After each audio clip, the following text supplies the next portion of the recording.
Gracias nuevamente por estar aquí, gracias a todos los invitados internacionales que han hecho de este evento el más importante para la celebración de los 50 años de la Fundación Cardioinfantil La Cardio. Vamos a comenzar una persona que no necesita presentación, una persona que ha estado alrededor del mundo durante muchos años, afortunadamente, y ha estado en la Fundación Cardioinfantil. Ayer estuvimos con el doctor Pedro del Nido en la Fundación Cardioinfantil y la verdad no la reconoció. Estuvieron operando aquí hace algunos años, haciendo Fontán, y tuve el privilegio de llevarlo a la Fundación Cardioinfantil. El doctor del Nido, como dije, no necesita presentación, es el director del Heart Center del Hospital de Niños de Boston, el director de cirugía. Y no es solo eso, sino a través de su vida ha sido un innovador. Como hablaba con los colegas, uno le puede preguntar de cualquier tema y lo sabe. Es un científico, ha desarrollado técnicas, instrumentos, es un fisiólogo, no es solamente un cirujano. Y está en la etapa en que después de que llevamos tantos años recuperando niños, haciendo cirugías para niños, en algunas cirugías que no funcionan, o está haciendo cirugías para devolver nuevamente una fisiología normal, o está haciendo cirugías, está inventándose procedimientos para que los niños no tengan que llegar, por ejemplo, a cirugías de Fontán en niños con corazón univentricular. Es un maestro en la cirugía valvular, tanto aórtica como mitral. Es un maestro en todas las patologías. Realmente es un honor tener a Pedro, es un gran privilegio para todos nosotros poderlo oír en español, estar cerca de él y compartir todas sus experiencias. Pedro, bienvenido a Colombia nuevamente, muchas gracias.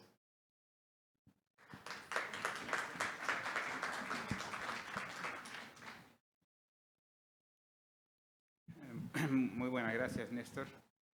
Y de nuevo les agradezco la invitación. Para mí siempre ha sido un gran placer estar con amigos, con colegas en Colombia. Y la verdad es que quedé muy impresionado con lo que han logrado en la cardio. Es algo único, yo diría, en América Latina. Y parte de la charla que voy a dar yo creo que pertenece también a lo que han logrado ustedes. Me dieron un tópico que es bastante complicado, en el sentido de que me obligó a pensar. Y eso siempre duele, ¿no? Pero empecé a pensar el concepto, ¿cómo ganamos conocimiento nuevo? ¿Cómo traemos las innovaciones, el tratamiento, como llamamos, state of the art, o la última generación, a nuestros centros? Y empecé a analizarlo y para ver cuál es el estado en que estamos ahora y dónde deberíamos ir. Entonces, para eso empecé a analizar qué es lo que hacemos nosotros en los países más desarrollados, digamos en Europa, en Estados Unidos, en Norteamérica, en países latinos que están en situaciones mejores que otros, y qué logramos con los esfuerzos que hacemos ahora y cómo deberíamos pensar de mejorar la situación, no solamente de nuestros amigos y colegas en otros países que no tienen los recursos, pero también ayudarnos a nosotros. Entonces empecé a pensar y a dividir la pregunta en dos temas importantes. El primero es cómo logramos acceso al tratamiento cardiovascular. Para muchos países esa es la primera pregunta. No tiene nada que ver con el state of the art. Eso es ya algo fuera de lo que pueden lograr. Quieren sencillamente obtener acceso. Y para muchos de nuestros países, incluyendo Norteamérica, hay niños que no tienen acceso al tratamiento cardiovascular, aún en los países desarrollados. ¿Por qué? Por muchas razones, a veces económicas, a veces culturales, a veces sencillamente de la posición del gobierno que tiene para manejar inmigrantes. Y la segunda pregunta entonces sería, ¿cómo traemos, y traemos el state of the art en Cardiovascular Care a nuestro centro. Entonces empezamos con el primero. ¿Qué hacemos ahora? ¿Cuáles son los esfuerzos que hacemos ahora en la mayoría de los lugares en que nos preocupamos de estos problemas? El concepto es expandir el acceso al cardiovascular care. La gran parte de los esfuerzos en casi todos los centros es la primera. ¿Cómo le damos acceso a tratamiento cardiovascular en lugares que no tienen los recursos? Y aquí es una lista que no es completa, pero es una lista de sociedades, organizaciones. Algunas de ellas son NGOs, otras son gubernamentales, otras son filantrópicas como la de Medtronic, todos haciendo el mismo esfuerzo, tratando de ayudar a lugares en que no tienen acceso y llevarles conocimiento, llevarles algo para que ellos puedan empezar. El intento, o sea, el concepto es muy noble, en el sentido que vemos a niños que no reciben el tratamiento que deberían recibir y nosotros tenemos la solución y bueno, tenemos que ir a ayudarles. El problema es que las cosas son mucho más complicadas que eso. No es solamente las buenas intenciones, pero tenemos que organizarnos para hacer eso. ¿Cómo lo hacemos? Bueno, por ahora la mayoría de los esfuerzos son medical missions, que se juntan varios médicos, especialistas, van en un grupo como paracaidistas y llegan a un lugar, ofrecen tratamiento por 5 días, 7 días, operan a 20 niños, 30 niños y después no queda nada. Claro, han logrado algo, porque esos 20, 30 niños han recibido un tratamiento que nunca pudieran haber recibido. Así que es un esfuerzo noble, es un esfuerzo importante, es un esfuerzo que para mí debería seguir, pero tenemos que preguntarnos, ¿es suficiente? ¿No? Otros esfuerzos incluyen entrenamiento a los médicos locales, o sea, ir al lugar, enseñarles nuestras técnicas, enseñarles nuestras maneras de analizar el problema y después esperar que ellos sigan adelante y se encuentren sus soluciones. Y la otra es traveling fellowships o traveling programs, o traerlos a ellos por un periodo corto a observar en nuestro centro para ver cómo lo hacemos nosotros para que puedan ver y aprender y después regresar a su institución local y tratar de alguna forma llegar adelante. El problema con estos esfuerzos es que son, yo le digo, llamamos short term, en el sentido de que se ayuda a una persona y muchas veces esa persona no es la persona apropiada para hacerlo. O sea, no tiene el poder, no tiene los recursos, no tiene el apoyo local para realizar cambios. Estamos hablando de cambios importantes, cambios de que van a requerir inversiones grandes, no solamente de dinero, pero de material y de personas. Tenemos programas de observación extendidas como el AATS Gram Traveling Fellowship, en que viene un cirujano por un año a observar en un centro o 2 o 3 centros. No puede operar, sino que para observar. Bueno, para esa persona es formativo en el sentido de que ve otra institución, ve cómo lo hacen los otros centros, pero es una persona. Y esa persona a veces vuelve a su país y a veces no. También ya hay fellowship training programs. Y el último, yo creo que es algo que todavía no se ha desarrollado, por lo menos no se ha encontrado forma de hacerlo bien, que es institutional partnership or collaborations, o sea, colaboración entre una organización con otra para intercambiar ideas, conceptos, pero tiene que tener beneficio mutual, si no, no dura.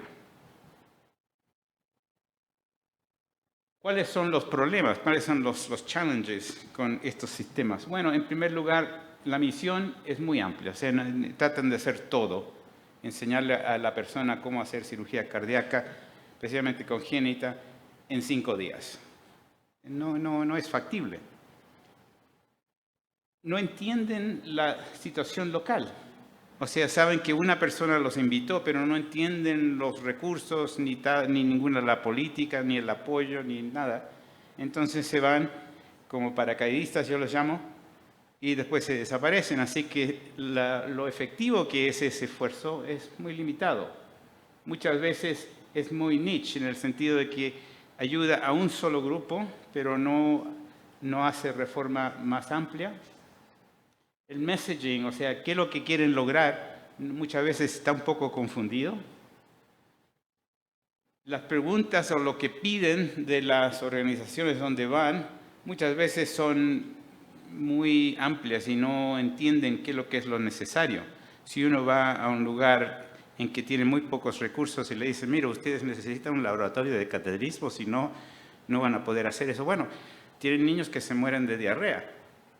Invertir para un administrador en un laboratorio de hemodinámico no es algo que ellos pueden hacer, ni quieren hacerlo. Entonces, eso lo que pedimos tiene que ser más enfocado en lo que necesitan para poder avanzar un poco, o sea, tomar un paso. Para eso requiere entender lo que está pasando en la zona local, invertir el tiempo y después ayudar a buscar las soluciones. Muchas veces las soluciones que se llevan son muy superficiales y la evaluación que hacen es muy superficial. Y los fondos no son muchas veces sostenibles, o sea, son filantrópicos y muchas veces no son sostenibles. El problema fundamental es que esto no se puede sostener. Hay muy pocas organizaciones que han logrado sostener sus esfuerzos a través de los años. Bueno, este estudio fue muy importante porque esto se publicó en 2021, 3 cirujanos que han estudiado este problema muy bien. Y ellos lograron proponer este paradigm para cómo analizar, si quieren hacer impacto, cómo analizar la situación, analizar el problema, para por lo menos tener alguna chance de que van a lograr algo bueno. Identificar el problema, analizar todos los stakeholders locales que impactan los resultados. ¿Cuál es el target audience? Desarrollar el mensaje para los locales. Saber qué es lo que piden, que tiene que ser algo muy concreto para lo que quieren lograr. Y después evaluar qué es lo que lograron. Porque si no logran nada, entonces abandonar ese esfuerzo y tratar en otro lugar o otra estrategia. Así que para mí yo creo que este artículo que se publicó en 2021 en el World Journal, para mí fue fundamental. Bueno, empecemos a preguntar, yo creo que la pregunta que me pidió Néstor es, ¿cómo traemos el state of the art cardiovascular care? Y enfoco traemos, ¿no? No es ir a darle nuestro conocimiento, sino que cómo traemos ese conocimiento para nosotros, ¿no? Es muy importante la diferencia, porque uno funciona bien, el otro no funciona, o por lo menos es muy temporario el esfuerzo. Este es un análisis interesante que nos dice mucho. Esto nos dice, bueno, la pregunta era, ¿tenemos suficientes cirujanos cardiovasculares en el mundo para lograr ofrecer cirugía cardiovascular a nuestros pacientes? Hicieron un análisis por país. Lo interesante es, por ejemplo, Brasil tiene 10 y tantos cirujanos por millón de habitantes. Alemania, que es un país desarrollado, tiene un poquito más de 11, quizás 12, casi igual. Pero hay una gran diferencia. En Alemania se operan 3 veces más pacientes por millón de población que en Brasil. ¿Por qué? Porque no solamente son los cirujanos, se necesitan recursos. Si se va a operar en un país de 80 millones, en comparación con un país de 160 millones, se necesita el doble de recursos. Y esa es la explicación. Entonces nos empieza a decir, bueno, no es solamente los médicos, es todo el proceso, ¿no? Es la economía del healthcare que necesitamos mejorar. ¿Quiénes son los stakeholders? ¿Quiénes son los a quien le importa más este esfuerzo? Obviamente son los clínicos, no solamente los médicos, sino enfermería, perfusionismo, respiratorio. Los hospitales, aunque sean públicos o privados, a cada uno les importa esto en general. Ha sido mi observación de que o lo privado o una combinación de público-privado han sido los que han logrado más, porque tienen la misión y al mismo tiempo tienen el conocimiento. Y las dos cosas juntas yo creo que les ayuda muchísimo. La comunidad es importante, la comunidad no solamente la comunidad local, pero la comunidad de todo el país que apoye. Y de esto me hizo recordar el apoyo que la cardio recibe, que no es solamente de esta zona, no es de Bogotá, es de todo Colombia. Y los pacientes y las familias. ¿Por qué? Porque esos son los que nos ayudan más para lograr lo que queríamos hacer. ¿Cuáles son las razones por hacerlo? Obviamente para los hospitales for profit es para ingresos, para poder comprar nueva tecnología, traer expertos y agrandar. Pero también hemos visto que cuando existen hospitales que son non-profit, cerca de for profit en los cuales se ha obtenido tecnología, entonces ellos empiezan a pensar de traer esa tecnología para ellos. Avanzan todos los botes empiezan a subir. Bueno, no tengo respuestas, pero tengo preguntas para ustedes. ¿Qué pueden hacer las instituciones locales, las instituciones y los clínicos locales para tratar de avanzar el state of the art en su zona local? Yo creo que una de las cosas que ha ocurrido más, nos ha ayudado muchísimo, es la subespecialización. ¿Por qué? Porque nos ha obligado a aprender cosas nuevas. Eso es importante no solamente para los clínicos, porque aprendemos nuevas técnicas, aprendemos cómo usar nueva tecnología y empezamos a pedir nuevos instrumentos, nuevas herramientas para hacer nuestro trabajo, pero enfermería. Empiezan a pedir cómo vamos a monitorear a estos niños, cómo vamos a monitorear cuando se vayan a casa. Perfusionistas quieren mejor tecnología, respiratory therapy, y la lista es larga. Pero nunca hubiéramos logrado eso si no tuviéramos la especialización. Y este grupo, yo creo que es sumamente importante, que son los managers, los que están a cargo de hacer que esa institución logre ser una institución que no pierde dinero. Ellos tienen una responsabilidad muy grande, pero también ellos se tienen que especializar. Una persona que ha sido manager de un hospital público grandísimo no tiene el conocimiento para ir a un hospital privado y ayudarles a organizarse. Es otro tipo de conocimiento. La segunda pregunta que nos tenemos que hacer, ¿cuál es, y uso este término, value innovation? No solamente algo innovador, pero algo que tenga valor en care delivery, en tecnología, policy, workforce training, infraestructura y financia. El concepto de value innovation se define como esto. Es el simultáneo esfuerzo para descubrir una solución nueva, radicalmente nueva, pero al mismo tiempo con más bajo costo. Ese es Value Innovation. Y eso es lo que ustedes hacen día a día, eso es lo que no hacemos en los países desarrollados. Buscamos innovations, pero no value innovations.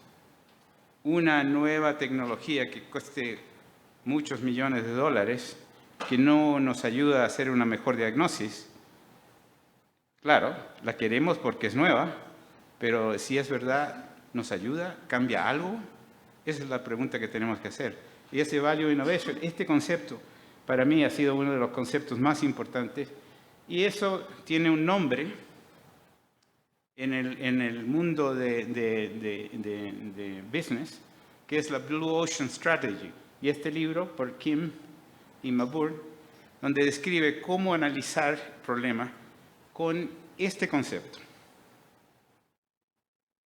Y para terminar, cómo diseminamos nuestro conocimiento. Esto yo creo que todos los hacemos mejor, los hacemos muy bien, con entrenamiento formal, haciendo residencias, fellowships, invitar a expertos, conferencias como estas, teleconferencias que ahora es muy común y varias formas. Eso yo creo que lo hacemos muy bien, pero esas tres preguntas nos tenemos que hacer. Le voy a dar un ejemplo y con eso termino. Este es un lugar de un país de medios recursos, bajos recursos, digamos, en que decidieron organizar un programa cardiovascular pediátrico en su zona porque no existía ningún hospital que cuidaba a niños con cardiopatías congénitas. Empezaron en el año 2005 y decidieron organizarse. Empezaron con laboratorio de hemodinamia. Empezaron casi inmediatamente, no solamente como diagnóstico, como con intervencionismo. Se fueron, se entrenaron, compraron los equipos y empezaron a hacer intervencionismo. Dentro de 8 años están haciendo más de 1000 cateterismos y siguen con este porcentaje. Los resultados de cirugía cardíaca que empezaron al mismo tiempo, en los primeros casos lo operaron en 2007. Empezaron con closed heart, fueron la mayoría, después open heart, y dentro de 8 años llegaron a 1000 operaciones. En 8 años, piensen de eso. Empezando de cero. Y no estamos hablando de un programa de un lugar que tiene muchos recursos. Estamos hablando del Lady Ridgeway Hospital en Colombo, Sri Lanka, un país de 21 millones de habitantes. ¿Cómo lo hicieron? Se organizaron. Se hicieron esas preguntas, dijeron, ¿qué necesitamos que tiene valor? ¿Y cómo lo hacemos? Muchas gracias.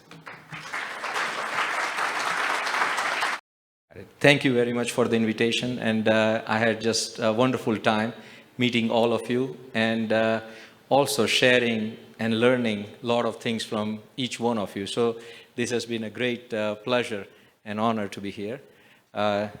What I'm going to do is to describe what is the cardiovascular medicine vision for the future. This is what is my topic. What I thought I'll do is just in 1 minute or so, I'll just say where we stand in Cleveland Clinic, and then what is the future ideas. So where are we now? So we are lucky in Cleveland Clinic. We have been ranked as #1 in US News and World Report for 29 years. This is a big deal, and the reason why this happens is because of the volume, quality, and the infrastructure. People are the most important things. So currently, we are seeing about 220,000 patients every year. We are doing about 12,000 catheterizations, and these are I didn't put the 23 numbers because they are yet not finished for the year. And the EP lab, we have 6,500 EP procedures that we are doing. We are also doing about 100,000 echoes, about 60,000 vascular studies, and about 15,000 nuclear studies. How is all this possible is because we have 200 cardiologists, we have incredible infrastructure, we are fortunate, and we have high demand for our care. Very importantly, we are focused onto the quality. So this is just one example. So these are the tower numbers. So this is my passion, so that's why I put it there. But I'm responsible for everything. So we have all the numbers like this. So transparency is very important. So these are, say, in last 5 years, we did 3,000 towers with a mortality of 0.4, stroke of 0.5, AR of 0.2, and new pacemaker 2.9%. Now this is all patients. So even if you are doing CPR, cardiogenic shock, whatever we are doing, we are including them in the analysis. So transparency is very important because our surgical results are very similar. So only way we are able to do this thing is if we can do this with the same quality in the patients. And whatever we do, we want to write. So if you look at this, we have about 600 publications from our department every year. And if you can see the clinical electrophysiology, heart failure imaging, each one of the section is publishing this number of studies in this. So we are working hard. We are, including myself and everybody is clinically super active, but we also want to publish. We also want to do something new. So this is very important. So where do we go from there? So what are the things that are important and how do we accomplish this? So I gave this presentation to our staff. So I said that we have 3 goals. We have 3 important things to do for our well-being: innovation, accountability, and respect. So what does innovation mean? So this is an important thing concept-wise to keep in mind.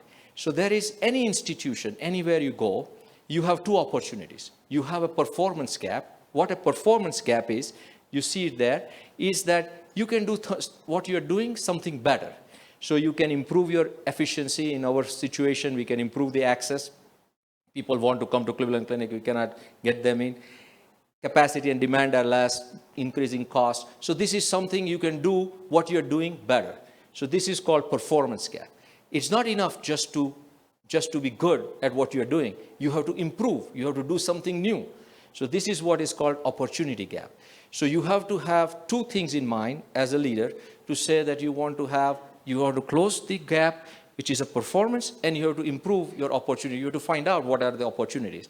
In our case, these are the opportunities in Cleveland Clinic to improve the diversity, AI and machine learning, population health, and expansion of the expertise.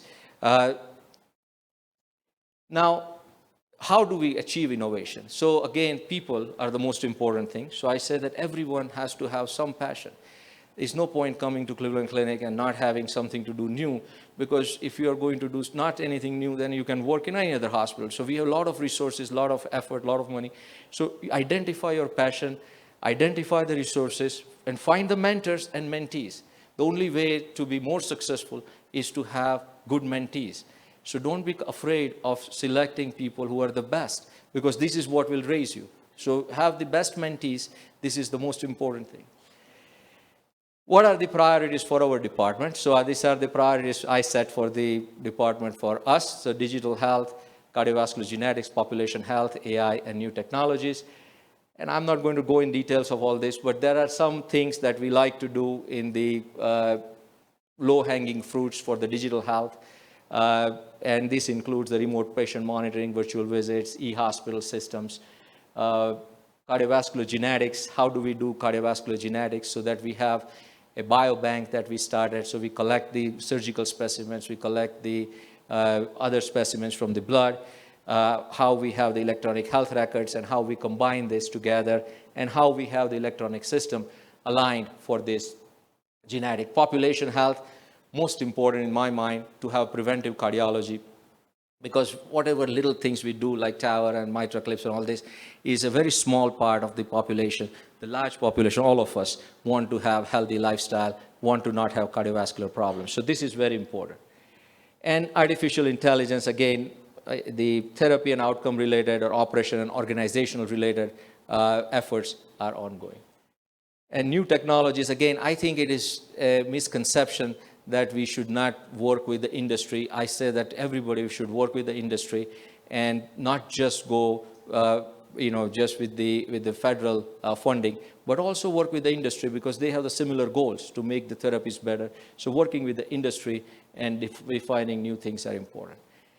Accountability is very important. So anything we do, we have to meet our bottom line. We have to have accountability in terms of self-honesty, value to others, keep all your records, make sure that you are accountable to yourself, take responsibility, do the right thing. And this is the very difficult thing to say, but it is very important that you are not doing something for numbers just to try to say that you do one more TAVR or one more MitraClip.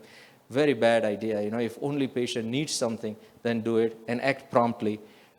Anytime people ask for help, you have to help them. So this is important. How we set it up. So we set it up with different sections that I described. So there are 8 sections: intervention, heart failure, EP, prevention, clinical cardiology, vascular medicine, and regional health.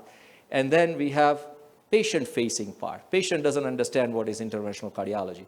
So we say that coronary artery disease, heart failure, aortic disease, mitral disease, And then they have different paths. So one is the care paths, research and education for umbrellas, and financial and administration is by the sections. So this is an important concept that we put in place to make sure that we function as an organization. I just bring this up for the Cath Lab people who are here. So this is our Cath Lab things. We published this in JACC. We say that this is how we did it. So this is our Cath Lab goals. And then we say that we want to standardize. One day we have more CAS, other day less, how many Cath Labs we need. We want to start on time. So this is simple. You know, we have a 7:30 start and people start at 7:45. Impossible. We have 8 Cath Labs. So we are losing 2 hours of work, which is terrible because we don't eat with our kids at night. So I said, 5 minutes. So if you don't start from 7:30 to 7:35, you lose your chance to work first case in the next day. So because 5 minutes, there's no reason to not start at 7:30 if you're 7:30 start. So this is everybody says, I have a meeting, I have some important phone call. Doesn't work. You know, we told you yesterday that we are going to start at 7:30. So please start at 7:30. So we put all these things in place, hired right people, expanded our services. And I put this thing just to say that there is a congruence model. So say that you have to have hardware. Hardware means that you have a critical task and organization, but more difficult is the software. So people, culture, all these things are super important. So keep that in mind that as a leader, if you design a strategy, it's not going to work unless you pay attention to the hardware and the software part. And the software part, this is a congruence model. You know, Tushman is one of the guys in Harvard Business School. He came up with this. So if you want to read about it, this is something to understand. And innovation. So transparency. So this is our dashboards to say that when somebody ordered a Cath Lab, how fast we finished it, when we did it, what time we started, what time we finished.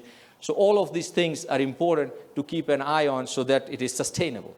So any change you make, unless you have a proper dashboard, this is not going to happen. All these softwares are developed by us with fellows, with a lot of people, myself. So this is an important part of function. And then the last thing is respect, because if you have a management to say that you want to do certain things, if you don't have a goal set for the individuals, it does not happen. So you have to have involvement at each level, to say from the team to the self-management, so the outside in leadership, and then you have to have a intelligence from the leaders and from the people you work with to say that how you work at emotional, social, and conceptual intelligence to make this thing sustainable. But otherwise, this is difficult to do. And there are 3 parts. So caregivers care, the administrators care for volume, financials, and quality. Consumers, the patient, care for access and quality. Caregivers care for research, professional growth, work-life balance, and quality. All of these things have to work together. So, it is not possible to just look at one lens and say, because a lot of people complain to me that, our administration, you are telling me that increase the volume. I can't do it because it will jeopardize the quality. We have to work together to somehow find a solution to that. So this is an important thing to keep in mind, that there are conflicts in different types of lenses, but we have to work together. And we have to respect everybody to say that if people are doing clinical work, research, if they're doing EP versus intervention versus imaging, clinical cardiology, cardiac surgery, they're all equal. Everybody is doing their great job. This is very important message for the people to say this is important. And challenges exist, managing the cost, organizational practices in different locations, recruitment, retainment, physician education, very important, because this is where we are sometimes struggling, maintaining the quality, national and international leadership, and work-life balance. In the work-life balance, I also want to say that this is super important, because otherwise we'll have burnout, all important people will not be able to survive. So we have to enjoy work. So make sure that everybody that works with us or we work together, we enjoy what we do. Use AI, digital revolution to help yourself, to make it faster. Physician well-being programs are important. We have several of them in Cleveland Clinic and elsewhere. There is an online speaker survey. And then I say rethink, revisualize, reinvent yourself, keep it fun, and humanize. Don't be like a machine that one after the other patient and keep doing the same thing. So this is an important thing to keep in mind to have a successful life. What is our goal for the future? So Cleveland Clinic, we have Cleveland Clinic in Las Vegas, to Ohio, to Toronto, Florida, London, Abu Dhabi. We want to standardize. If you go to any of these places, it should be similar. And this is not just for Cleveland Clinic. If we can do it for other organizations, we'll love to. So the idea is that it should not be a hub and spoke kind of a pattern, but rather than able to do everything everywhere. And this is possible now with the digital revolution. And so this is our goal for the future. So thank you for your attention, and if you have questions, of course. Mi placer. Muchísimas gracias. Realmente un honor estar acá con ustedes y participar en esta plenaria. Mi tema es este, de la mujer, y mis disclosures más que nada es que soy cardióloga pediatra. ¿Okay? Entonces, esto que les voy a presentar está desde el punto de vista de la cardiología infantil. Los objetivos, vamos a ver la parte histórica, reconocer las contribuciones de pioneras en la cardiología, especialmente de las cardiopatías congénitas, la evolución del rol de la mujer en nuestra especialidad, y vamos a ver tratar un poco de la situación de los challenges, digamos, de las dificultades y cuáles son los targets que tenemos que modificar en el futuro, ¿no? Tenemos que considerar que la mayor parte de los estudiantes de medicina en este momento actual, por lo menos en Estados Unidos, son mujeres, pero todavía sigue existiendo realmente una distribución no igualitaria en cuanto a la distribución de las mujeres versus hombres en cuanto al grupo de trabajo, sobre todo cuando estamos tratando de situaciones de liderazgo, como puede ser posiciones de jefe o de board certification, sigue estando la especialidad dominada por hombres. Y que es irónico, sin embargo, que la cardiología pediátrica se inició gracias a contribuciones de mujeres. Es decir, que pese a que sigue dominada por hombres en cuanto a liderazgo, se inició por las contribuciones de mujeres. Y tenemos que empezar desde el punto de vista histórico, allá al principios del siglo del 1900, cuando se desarrolló la cardiología pediátrica, se inició con las contribuciones de Maud Abbott. Realmente fue la fundadora de la cardiología infantil. Ella fue canadiense, se graduó del college, de la Universidad de McGill, pero en ese momento McGill no aceptaba mujeres para la escuela de medicina, entonces se graduó en el Bishop College de Médica.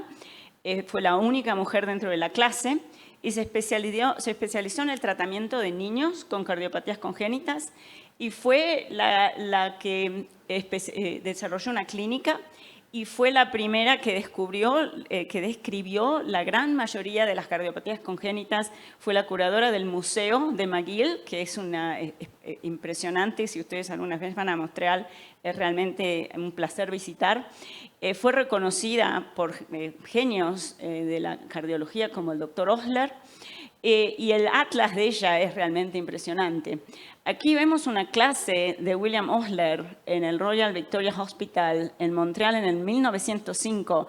Todos hombres, y yo decía, ¿dónde está Maud Abbott? Y Maud Abbott está allí escondida, la cara de ella ni se le ve, como que la taparon y no la iluminaron.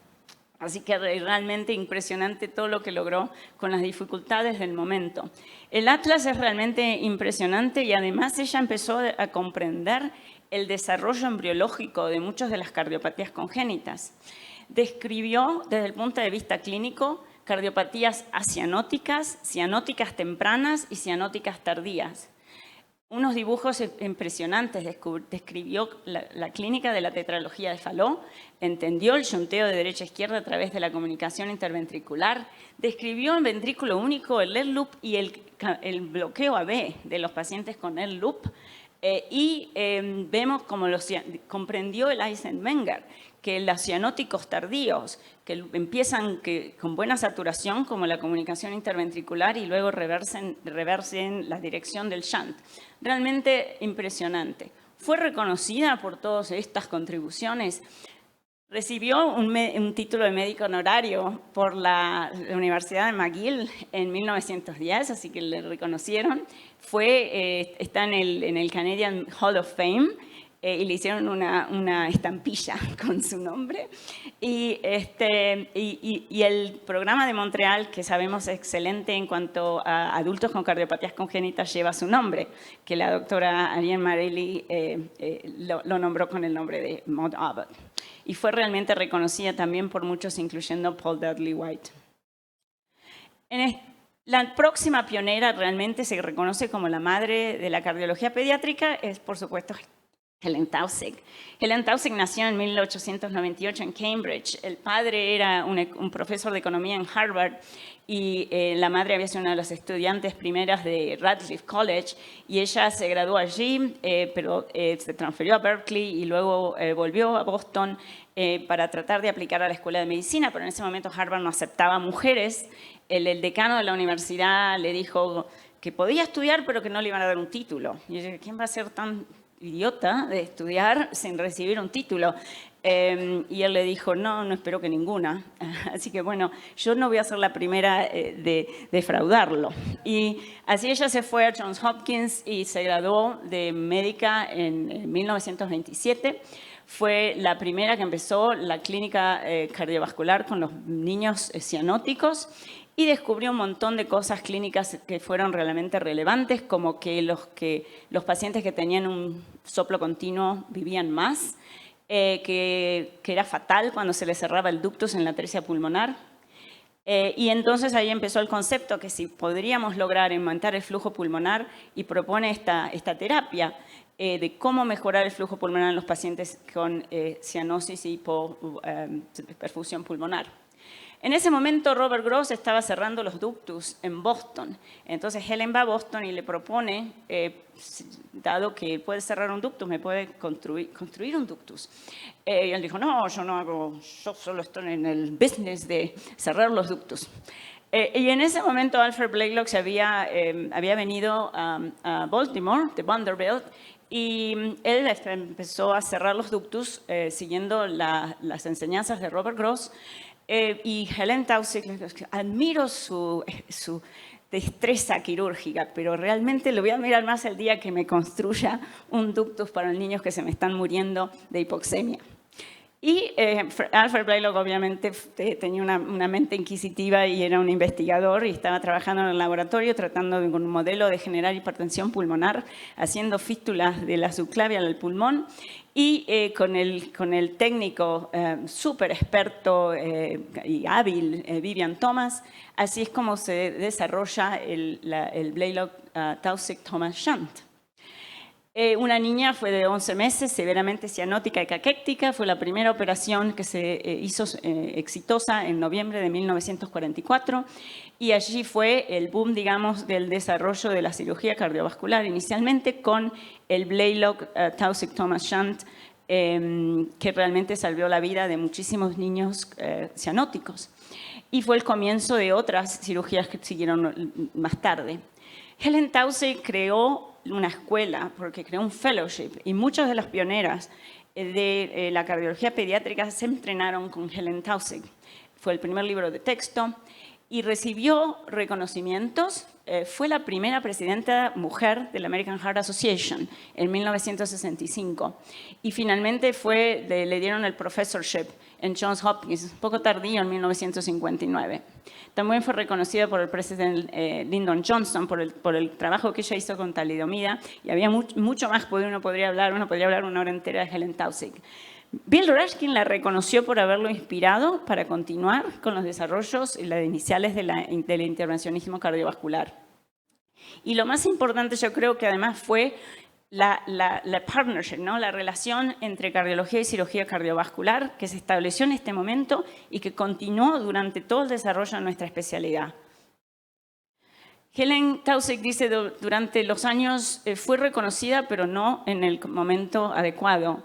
Y eso dolió. Dolió, por ejemplo, cuando el doctor Blalock fue elegido en la National Academy of Arts and Sciences y en ese mismo momento a ella ni siquiera la habían promovido de assistant to associate professor. Así que, pero eventualmente se reconoció. Muchas pioneras continuaron luego de Helen Taussig. Mary Ellen Angle fue también, estudió con Helen Taussig.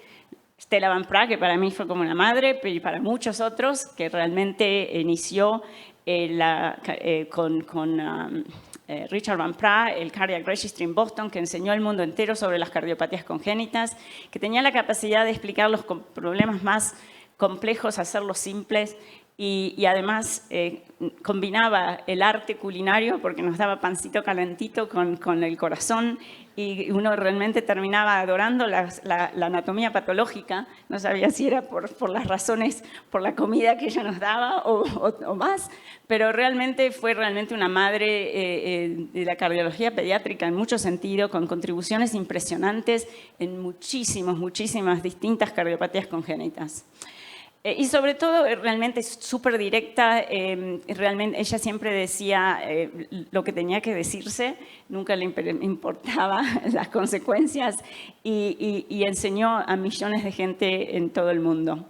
Y realmente fue una prueba de que una mujer puede ser completa profesionalmente, como madre, como cocinera y esposa. Así que realmente un ídolo para muchos de nosotros. Bueno, luego Jane Somerville. Me emociono cuando hablo de Stella Van Praagh. Bueno, Jane realmente, ella contribuyó enormemente. Jane vivió una vida muy dura. Muchas de estas mujeres pioneras no les fue fácil. Ella nació en 1933 y la mandaron en la Segunda Guerra Mundial a un internado de solo varones. Así que ella era la única mujer en una escuela.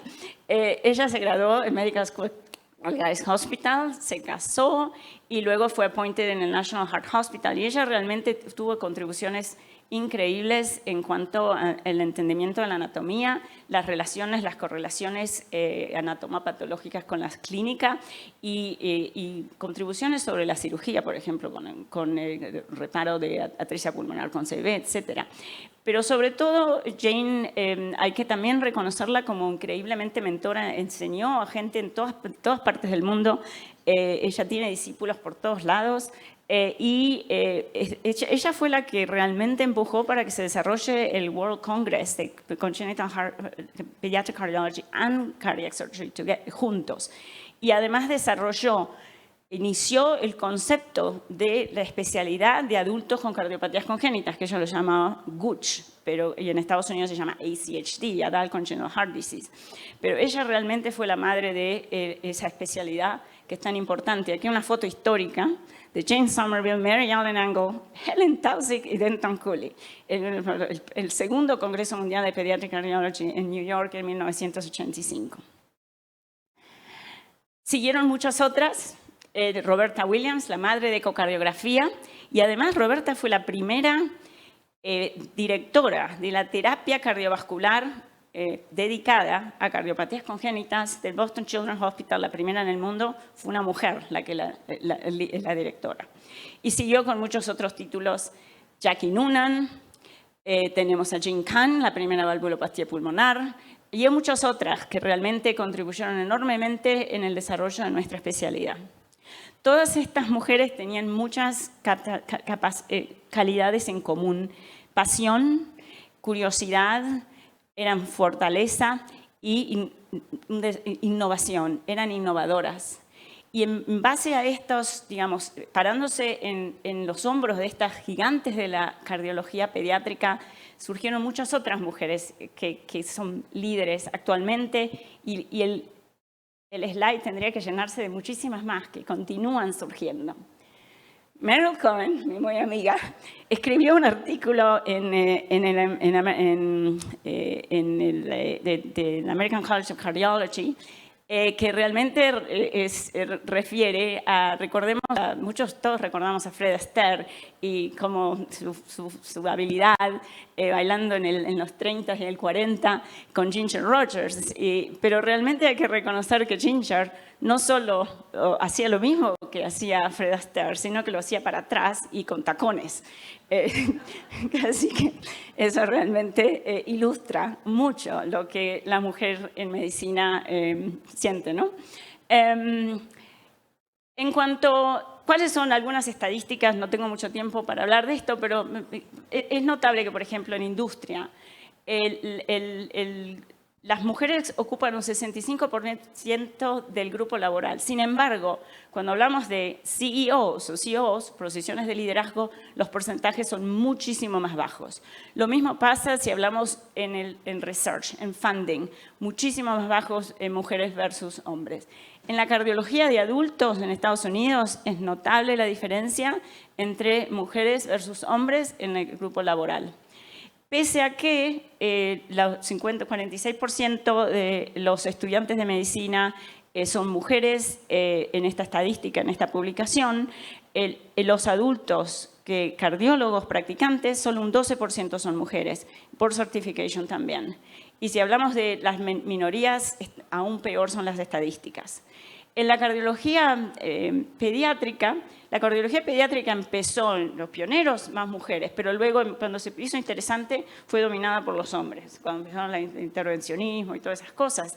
Actualmente es del orden de 50%.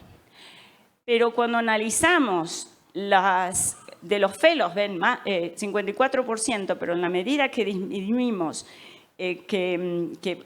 digamos, miramos las posiciones de liderazgos, division chiefs, endowed chairs, los porcentajes disminuyen en forma significativa.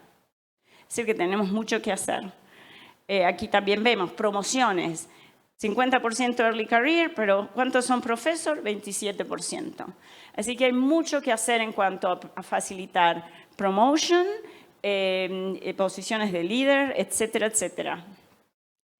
Una de nuestras líderes en la electrofisiología, Molly Shack, es directora de EP en CHOP, en el Children's de Filadelfia, publicó la disparity que hay en los salarios. Es decir, por el mismo trabajo, la mujer recibe una compensación muchísimo más baja que el hombre en electrofisiología, por ejemplo. Y si miramos, entonces, ¿qué podemos decir? Que solo 10 a 15% de los division chiefs son mujeres en cardiología pediátrica, menos de 10 son jefas de, por ejemplo, en cirugía cardiovascular, el porcentaje es menor aún, y jefas es muy, muy poco. Hay muy pocas jefas de cirugía cardiovascular en Estados Unidos. Y la otra cosa que es notable es las delays en promotion. Si uno vista cuántos años estuvieron como instructors, assistant professors, hasta que lograron full professor, los porcentajes son extremadamente más bajos. Y sobre todo, el salario, la compensación por el mismo trabajo. No hay duda que evolucionamos enormemente, ¿no?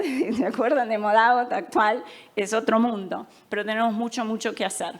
Es decir, en conclusión, las mujeres en la cardiología pediátrica tuvieron un rol increíble, pionero en el desarrollo de la especialidad, pero sigue en este momento estar desproporcionadamente representadas, sobre todo en cuanto a liderazgo.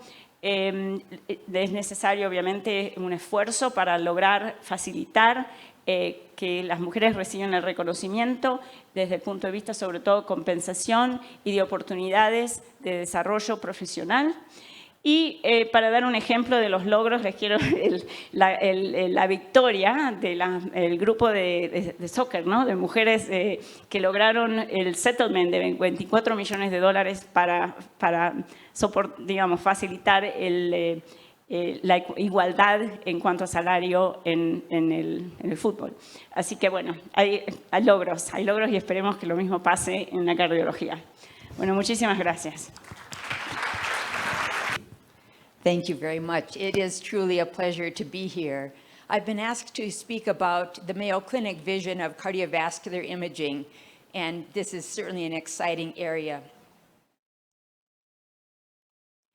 We'll discuss the current limitations of cardiovascular imaging, but consider the future impacts of integrated imaging and miniaturization.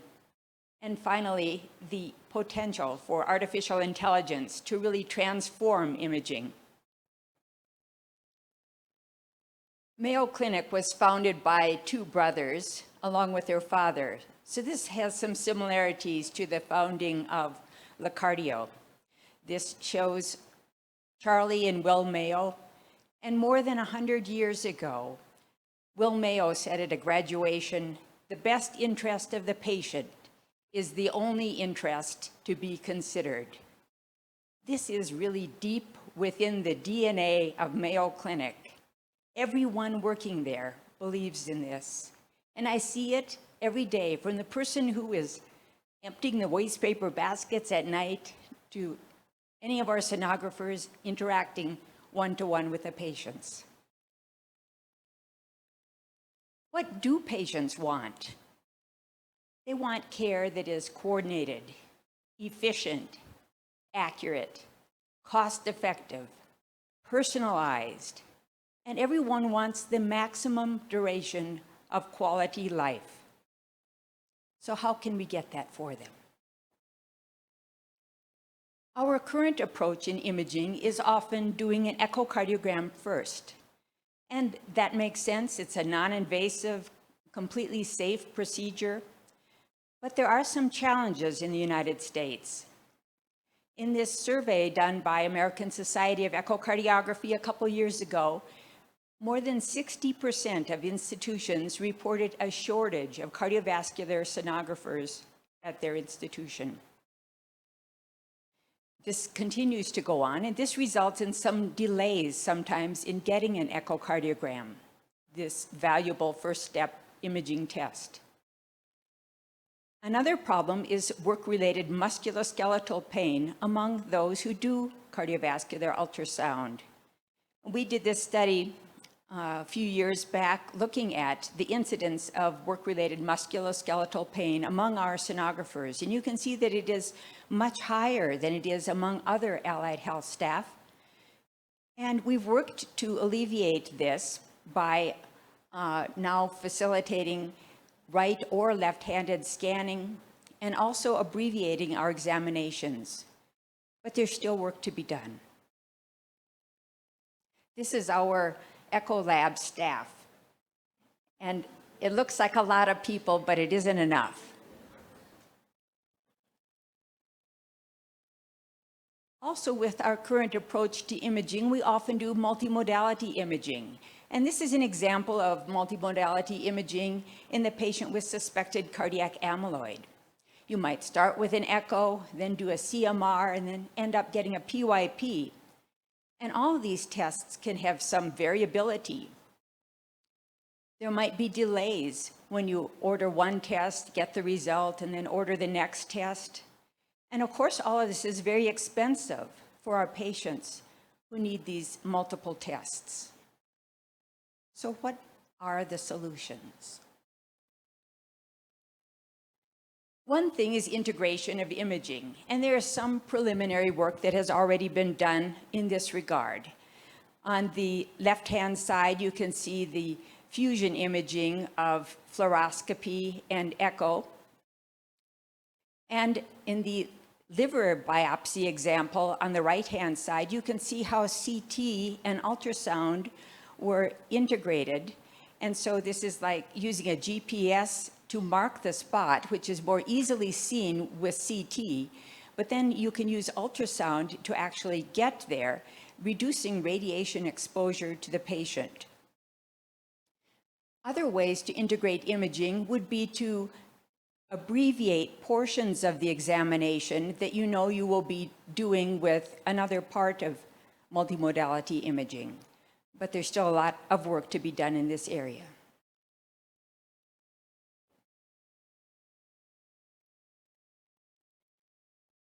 Cardiac imaging has become more portable. Now, this shows head imaging for CT and MR, but you can imagine, and this is for being able to do brain imaging in the intensive care unit, but you can imagine this is going to happen with cardiac imaging as well. And the really exciting example is the one at the bottom. This was published in Nature this year. This is a Band-Aid sized ultrasound that the patient can wear. And they show in this article the pictures of the images that they got. This is work from University of California, San Diego. Really nice quality images. So really miraculous. Can you imagine doing a stress echo so that you can actually have that Band-Aid on the patient and you don't have to struggle to get the images after exercise? The possibilities are amazing. Mayo Clinic has been a leader in applying AI to the electrocardiogram. And I was involved with some of this, the first study where we attempted to detect low ejection fraction from the electrocardiogram alone. And we paired the ECG and the echo data in 40,000 patients and trained it to detect an ejection fraction less than 35%. And then we tested it in a completely separate sample and got an area under the curve of 0.93. I think this is just amazing. From a simple 12-lead electrocardiogram, you could detect reduced ejection fraction. Sometimes it's obvious, there's Q waves, wide QRS, but a whole lot of these patients didn't have that.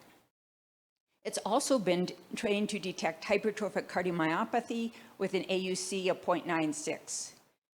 So if you can do that with an electrocardiogram, think of what you could do with other imaging. CT, of course, is already tomographic, and we get these axial slices, but then we already manipulate them in sagittal and other planes. But there's so much information on these images that the human can't really have time in the course of a reading day to look at everything. And work has already been done to apply AI to recognition of coronary artery disease. The radiologist or cardiac CT expert would need 20 to 30 minutes to look at the coronaries, and you still have to deal with motion artifact and calcification and other issues. But now you can use AI-based coronary assessment, and this will compare with quantitative coronary angiography and also FFR, and you can quantitate coronary artery disease using AI and CTA. What about AI and echo? AI already exists. Like in this example, you can label the views, you can measure ejection fraction, volumes, strain, and you can initiate the report. And all of this saves time and has, I think, will have a much greater role in echocardiography. It's been shown that AI will reduce variability of measurement for volumes and ejection fraction and global longitudinal strain. This was a study done during COVID. This is my project. I hypothesized that we might be able to detect HFpEF from an apical 4-chamber view. Just that, nothing else, no clinical information. There's so much information in this apical 4-chamber view. The experienced echocardiographer would see the sizes of the atria, the motion of the mitral and tricuspid annulus, the systolic function of the LV and the RV, wall thicknesses. And we hypothesized that we might be able to detect HFpEF from this alone. So we trained a model to detect this, and we're able to, in a separate testing group, have a sensitivity of 88% and specificity of 82% for HFpEF. This was approved by the FDA last November, and we're now doing our second iteration of the commercially available model. There's also technology that will help the inexperienced user to perform an echocardiogram, and that is shown here. You can see it helps you know how to move your hand, rotate the transducer to get the image, and then it will clip the image when you've got a nice quality image. This has been shown to help detect rheumatic heart disease when novices were doing the echocardiographic imaging. You can imagine that this might even be used at the bedside or even in patients' homes perhaps having untrained care providers, and in this example here, a patient to scan. Now, he's not doing PISA, but he is looking at lung ultrasound.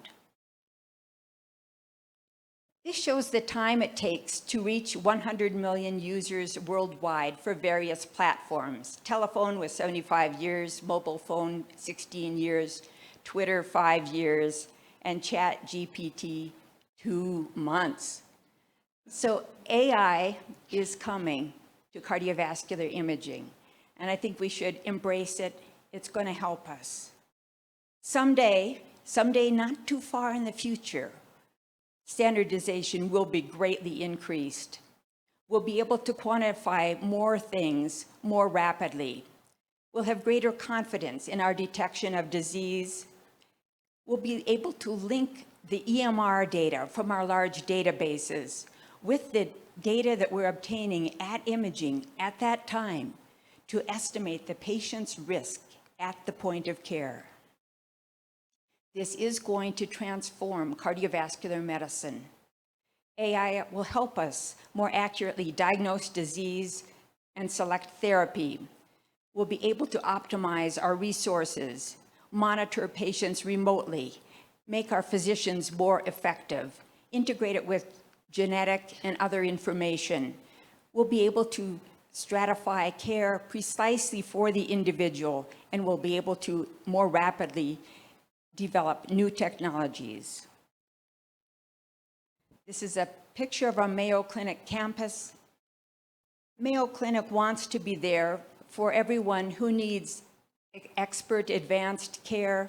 It's not our desire to be the center for everyone, but to be there and partner with local institutions to help for advanced care.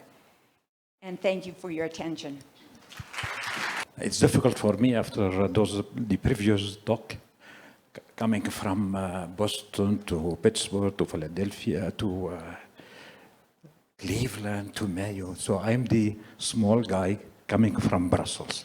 So I changed the title of my talk, and I will say the Brussels vision of the aortic root, the Brussels approach of the aortic root. I like very much this image. If you look to this closely, you can see that's the aortic root here, and you can see that the STG, the VHG, are really in connection, in continuity with the commissural pillar. That's what we will call later on the functional aortic annulus. It is totally different from the mitral, let's say. Mitral is one plane, while on the aortic side, we have two components of the functional aortic annulus, which is really very important to keep in mind. This is not Ehlers-Danlos disease. This is not Marfan. This is a young patient, 22 years, had a Ross operation 7 years before. And you can see here we have a dilation, like an aneurysm of the autograft, of the neo-aortic root. This one, too, on the right side, is not a Marfan, is also Ross operation. And you can see here, we have a dilated root and normal valve. The other one is, again, Ross operation, autograft, coming 1 year after the first surgery from another institution for a prolapse of one leaflet. This one, and the congenital surgeon will recognize this, that's the switch, arterial switch. Patient is 18 years, had a switch when he was, in the infancy. And you can see here that he was operated also for, that we are cutting the pulmonary truncus here. And the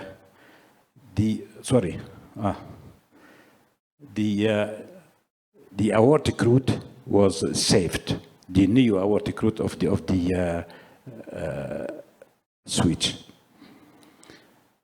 All of them, you can see here, all the autograft, the neo root in the congenital patients are treated in the same way like a native valve in the adult. You can see here this happy valve inside the prosthesis. So I will really, there is no more any frontier on the aortic root between pediatric and adult. And I will try really to see what the lessons we have from the adult and to be transmitted to the congenital or to the pediatric surgery. I don't have time to go through all, but I will try. That's the functional aortic annulus. And that's really the base of the functional approach of the aortic valve.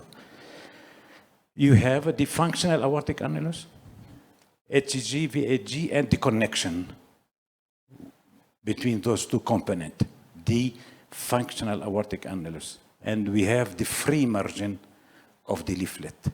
Those two things constitute the functional unit of the aortic valve. So we have a 3 level to work on that one. We have a aortic regurgitation. We have the cusps, we have the sinusotubular junction, and we have the ventricular aortic junction.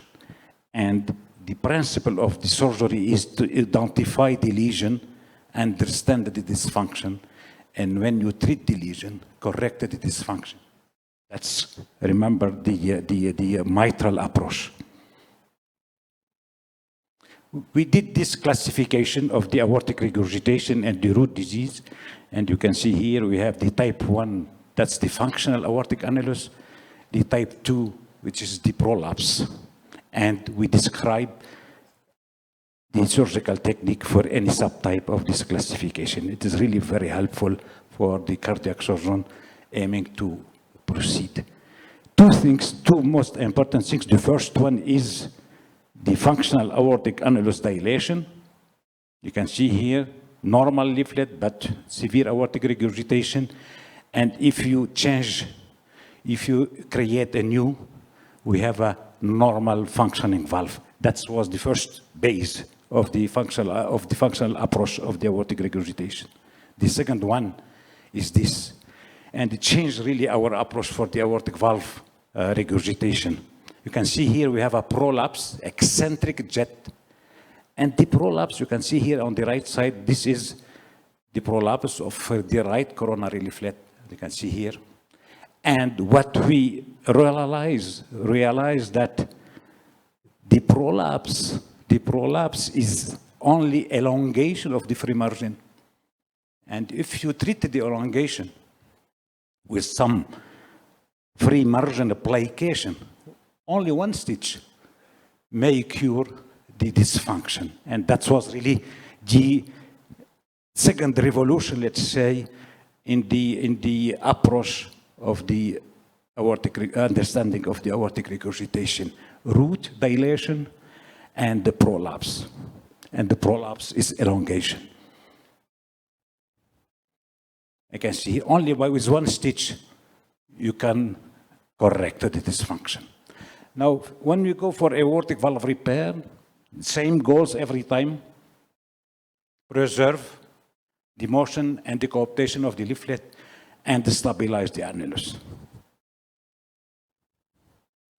That's what we learn from our sparing surgery in the adult, that reimplantation, like this way, we take care of the ventricular aortic junction and the sinusotubular junction.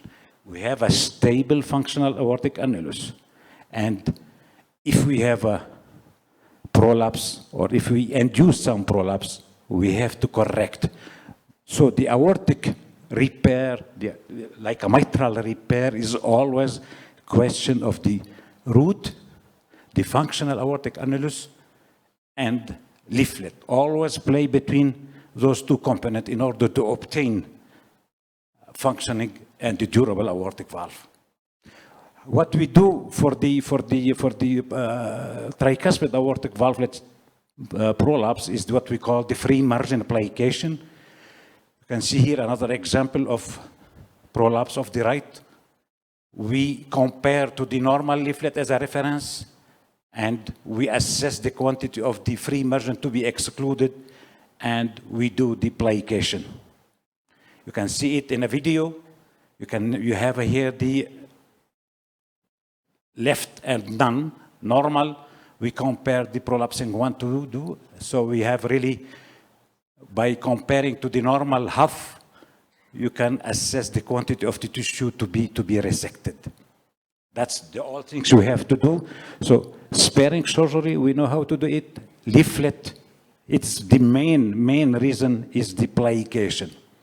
What we've learned from the bicuspid aortic valve, and you saw it yesterday, that we should take care of the functional aortic, of the ventricular aortic junction, and mainly the anterior part. But what we saw also that we have a lot of bicuspid aortic valve, and we should adapt our technique to the quantity of tissue, to the management of the raphe, and to the sometimes shaving of the free margin. But at the end, when we have a regurgitant aortic valve, bicuspid aortic valve, it will always finish with some reimplantation at the end of the leaflet repair. And the reimplantation in the sitting of the bicuspid aortic valve, it is somehow selective annuloplasty, and you can see the effect of the reimplantation, that it is selective, it reduces the anterior part, making more mobile the leaflet. You can see that. You can, by approximating, we lose motion, but by reducing the annulus, we restore the motion of the leaflet. That's really very important for the bicuspid aortic valve. We try to classify. I'm sorry for let's say, I'm not congenital aortic surgeon, but I try to understand. I try to use my team to understand the pathology of the aortic valve. So we have a aortic regurgitation due to when we have excess of tissue. We have adequate quantity and the quality of tissue, like a bicuspid aortic root, submembrane autograft failure, or when we need some tissue, we need a patch, pericardial patch, or whatever, and mainly when we have a bicuspid restrictive raphe, dysmorphic post-balloon, or unicuspid post-balloon. So we classify, and that's really came from our approach to the adult aortic valve. And I have to show you, that's unicuspid, bicuspid, the Marfan. What is the quadricuspid? We have a quadricuspid, but I don't know where is it.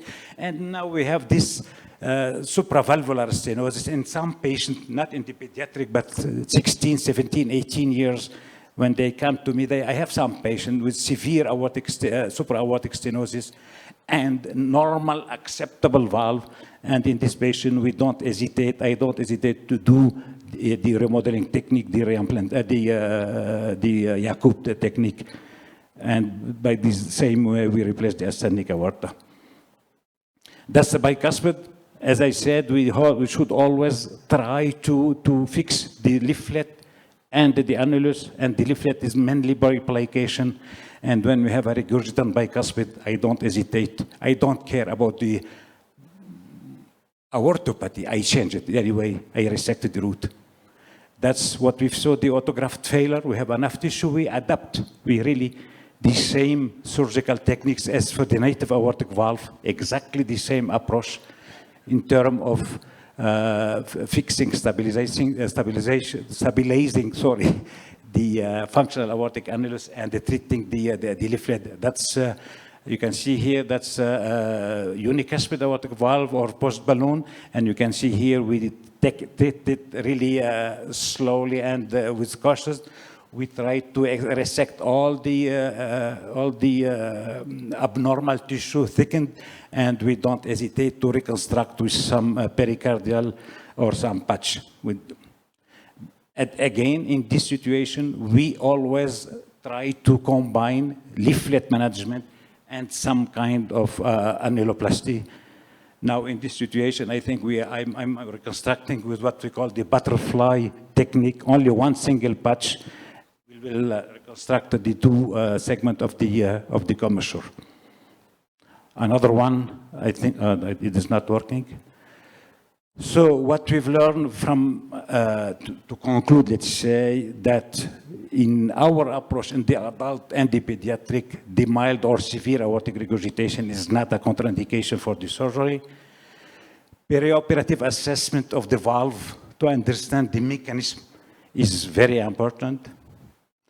The quality and the quantity of the cusp tissue, we have to assess it, not only the quality, but also the quantity. If you have a restrictive, sometimes you have some problem, unless you add some tissue. Proper surgical technique to address all lesions, and that's really coming from the mitral valve. If you want to obtain well and a durable functioning valve, you have to achieve perfect immediate result and stable annulus like the mitral valve, stabilization of the functional aortic annulus. Thank you for your attention. Thank you, Dr. Khoury, for your excellent presentation. Y finalmente, para cerrar esta sesión plenaria, tendremos a nuestro jefe de cirugía cardiovascular en la cardio, el doctor Jaime Camacho, que nos hablará de los retos para la práctica óptima de la cirugía cardíaca en América Latina. Jaime, bienvenido. Gracias, Héctor. Gracias por la invitación. Espero que hayan disfrutado tanto como yo de esta sesión con estos invitados especiales que realmente marcan una pauta y nos llenan de expectativas a futuro sobre el futuro de la medicina cardiovascular. El propósito de esta conferencia es aterrizar estos conceptos a nuestro medio este bello continente latinoamericano donde vivimos cerca de 700 millones de habitantes tiene unas particularidades especiales, alberga más o menos el 20% de la biodiversidad del mundo. Es muy rico en recursos naturales, tiene el 30% de la cuenca hídrica del mundo. Tenemos aproximadamente 50 millones de indígenas en Latinoamérica, principalmente concentrados en México, Colombia, Perú y Brasil. El 80% de nuestro continente es católico y esto tiene unas implicaciones en salud bien importantes porque los católicos se mueven en clanes. Sus costumbres de comidas y de ritos son muy similares y eso impacta en la salud. Y tenemos una geografía que no es muy amigable porque hay unas extensas selvas, hay unas extensas planicies, hay nieves perpetuas, cordilleras, muchísimos ríos que hacen de esta región algo especial. Es un continente maravilloso. Sin embargo, no todo es bueno. El 32% de la población latinoamericana vive en pobreza y el 12% vive en pobreza extrema. Hay una gran inequidad en la población. La riqueza está concentrada en el 1% de la población. Es un continente violento. En promedio hay 10 veces más asesinatos en Latinoamérica que en los Estados Unidos. Y no es homogéneo en los países. Yo creo que si uno analiza Colombia, Venezuela, El Salvador, probablemente este número se duplica. Hay una gran cantidad de corrupción, tanto en la empresa privada como en el gobierno. Hay una gran inestabilidad política. Tenemos gobiernos demócratas, tenemos gobiernos autócratas, tenemos también gobiernos de dictaduras disfrazadas que hacen que los derechos humanos se vean muy comprometidos. Tenemos un gran déficit de calidad de educación básica, principalmente primaria y secundaria. El acceso a la educación universitaria es muy pobre. Luego, Latinoamérica es un continente que tiene unas condiciones particulares que no nos permiten extrapolar el cuidado médico que se realiza en los países de primer mundo. Y por supuesto el narcotráfico. El narcotráfico es el detonante de la corrupción, de la violencia y de todas las cosas malas de Latinoamérica. El gasto en salud en Latinoamérica también es deficiente. Estas son cifras de la OCDE en que Colombia se ubica más o menos en el 8% del PIB. Los Estados Unidos el 14% del PIB. Y Colombia más o menos invierte o gasta $1.000 por persona por año en salud, de lo cual el 70% lo aporta el Estado y el 30% es gasto de bolsillo. Pero nuestros sistemas de salud tienen varias cosas en común. Primero, están fragmentados porque hay diferentes tipos de aseguramiento. Hay unas grandes dificultades, como decía el doctor Del Nido, al acceso a los sistemas de salud. La información médica y epidemiológica está descentralizada y no se comparte, entonces el Estado no sabe en qué se gasta el dinero. Si un paciente asiste hoy a una consulta a un lugar y pasado mañana en otro lugar, hay que repetir todos los exámenes de laboratorio porque no se comunican un sitio con el otro y eso genera unos sobrecostos gigantes. Y por esto el tratamiento que reciben los pacientes o el cuidado que reciben no es similar dependiendo de su aseguramiento. No hay redes integradas de manejo y de referidores. El volumen de pacientes está disperso en muchos centros, lo cual no permite optimizar los resultados ni los recursos. Y el mercado se basa en el costo del evento y no se basa en la calidad de la atención. O sea, no existe una promesa de valor del cuidado de la salud. Por supuesto, esto genera un mal gasto en los recursos y no es que el sistema de salud sea pobre, sino que es altamente ineficiente. Entonces, un ejemplo de los recursos limitados, por ejemplo, este es el número de enfermeras y médicos por habitante. Los países de la OCDE tienen cerca de 36, están ahí arriba a la derecha. Esos países de la OCDE tienen más o menos 9 enfermeros y 4 médicos por cada 1000 habitantes. Colombia está aquí abajo, que tiene aproximadamente 1,5 enfermeros y 2,1 médicos por paciente. Los países de la OCDE son 36 países, donde Colombia recientemente entró a la OCDE. O sea, en la OCDE hay pacientes que tienen una proporción muchísimo mayor de médicos y enfermeras. También de camas hospitalarias. Nosotros estamos más o menos en 1,7 camas hospitalarias por paciente. Camas de UCI estamos en 10,5. Luego hay una carencia de recursos y esto tiene que ver con las políticas de Estado, no ayudan para que el cuidado sea óptimo. También tenemos serios problemas de acceso a la tecnología de los insumos. Los dispositivos médicos implantables y los medicamentos están cotizados con base en el dólar. Y si ustedes ven esa tabla, una devaluación del 18% el año pasado en Colombia hace prácticamente imposible mantener los precios de venta y de compra. Y esto genera un desabastecimiento de insumos, en muchos casos direccionado por un trato discriminativo de la industria que copan primero los mercados de los países del primer mundo y posteriormente reparten sus productos a Latinoamérica. Este es un caso, quiero ilustrarles el caso de Nicolás. Nicolás es un paciente que recibimos de 15 años de edad, quien tuvo la suerte de recién nacido de tener una valvuloplastia percutánea por una estenosis aórtica congénita y se fue a su ciudad de origen, que quedaba a 4 horas del pueblo más cercano. Nunca tuvo un cuidado médico y llega en un cuadro de insuficiencia aórtica severa con una cardiopatía dilatada. Y nos enfrentamos a qué opciones quirúrgicas podíamos ofrecerle a ese muchacho: una cirugía de arroz, un reemplazo valvular mecánico o un simple reemplazo válvula biológica. Pensamos en el ROS, pero no tenemos la disponibilidad de somoinjertos, no se fabrican en Colombia en este momento y un costo de importación de $18,000 por insumo hace utópico pensar que podíamos ofrecerle esa terapia a ese paciente. La válvula mecánica sería una buena opción, pero anticoagular a este muchacho a 4 horas del centro médico más cercano a la selva hace imposible realizarlo. Y optamos por implantarle una válvula biológica con 0 complicaciones y el paciente fue para su casa. Esa es la realidad de Colombia y de Latinoamérica. Pero el contrasentido más grande es que en el quirófano contiguo estábamos implantando un sistema de asistencia ventricular de $300,000 en la misma institución, pagado por el mismo sistema de salud. Esas son las controversias que tiene Latinoamérica que hacen muy complejo el ejercicio de la profesión. Nosotros, para tratar de minimizar todas las amenazas, implementamos varias acciones. Primero, instaurar una cultura de atención centrada en los pacientes. procurando retener y tener el mejor recurso humano posible, con una cultura de trabajo en equipo y con una capacitación y actualización constante de nuestros profesionales.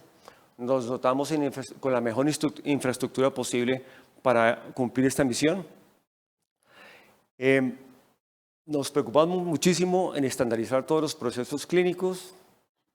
En el proceso quirúrgico tenemos una parada de seguridad antes de entrar a la sala de cirugía, una parada de seguridad antes de entrar de hacer la incisión, una parada de seguridad al terminar el procedimiento, una lista de chequeo de la entrada y la salida. Definimos que si no se estandarizan los procesos, es imposible tener unos resultados que sean reproducibles. Normatizamos el uso de los insumos y los dispositivos implantables y, por supuesto, establecimos rutas integradas de manejo para estos pacientes. Lo más importante, desde el año 2002 iniciamos a medir nuestros resultados clínicos y estos resultados clínicos los referenciamos internacionalmente. Tenemos la fortuna de tener auditoría a la base de datos internacional de pediatría y hacemos reuniones periódicas para mejoramiento continuo de nuestros resultados. Decidimos salir a buscar a nuestros pacientes a la provincia, tal como mostró Néstor en el programa social, para hacer detección temprana directo en las comunidades. Desarrollamos varias líneas de manejo de trabajo, como son la falla cardíaca, la clínica, la aorta, la clínica valvular, proyectos bandera en cirugía cardiovascular pediátrica, muy enfocados en educación y en investigación. Y nuestra base de datos nos sirve para muchas cosas. Hasta el momento tenemos cerca de 22.000 pacientes registrados en la base de datos de adultos y pediatría. Los datos están disponibles desde 2002, pero se colectaron prospectivamente desde 2009. ¿Y para qué nos sirve esto? Para referenciarnos. Este es el reporte anual del STS Database, donde se consolidan más o menos 190.000 pacientes por año en los Estados Unidos. Lo que hacemos nosotros es ver las categorías STS, ver los resultados clínicos de cada una de las categorías STS, las semaforizamos y en todos esos puntos rojos que encontramos tomamos acciones concretas de mejora para esto. ¿Para qué más nos sirve la base de datos? Para ver tendencias. Por ejemplo, al lado izquierdo pueden ver ustedes cuál ha sido la penetrancia de TAVI en el STS, que es el crecimiento exponencial. En nuestra institución ha crecido, pero no de la misma forma como ha crecido TAVI en los Estados Unidos. Nos ayuda a ver tendencias. En la base de datos pediátrica vemos qué proporción de procedimientos complejos tenemos respecto a la base de datos mundial. Vemos también cómo la edad de nuestros pacientes para intervenir es mayor que la base de datos mundial. Y eso habla del sistema de salud, como la proporción de reoperaciones es muchísimo mayor que en la base de datos de la World Society. Luego, es muy importante la referencia internacional. La mortalidad global por categorías del STAT, el porcentaje de pacientes urgentes o emergentes es muy importante.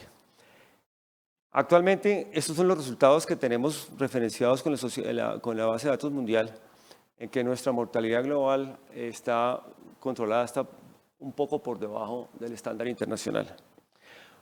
¿Cómo se ha logrado esto? Se ha logrado definitivamente un punto de inflexión muy importante que hubo en la maduración de nuestro servicio. A quien no se le ha dado un reconocimiento, el que se debe en este simposio, es a nuestro colega Juan Pablo, que nos acompañó desde el año 2002. Él fue el que hizo la transición, el que nos insistió en la medición de resultados, montó el sistema, nuestra unidad de epidemiología, modernizó el hospital, instauró la tecnología y desafortunadamente ya no nos acompaña físicamente, pero estoy seguro que está por ahí en una parte del ambiente acompañándonos. Si estamos en este momento, dicen, bueno, ya tienen unos resultados internacionales, ¿nos dormimos en los laureles o qué viene para el futuro?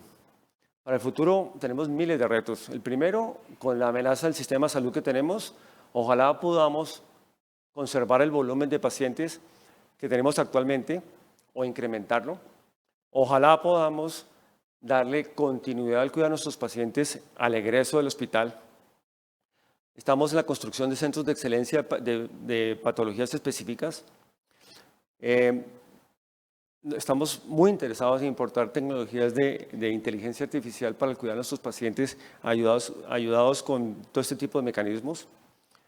Es indispensable crear redes de referidores y capacitar y actualizar constantemente a nuestros colaboradores. Esta frase es muy importante. La zona de confort es tal vez el peor enemigo del progreso y estamos en constante evolución para no caer en esta gran mala práctica. Héctor, nuevamente muchas gracias a todos.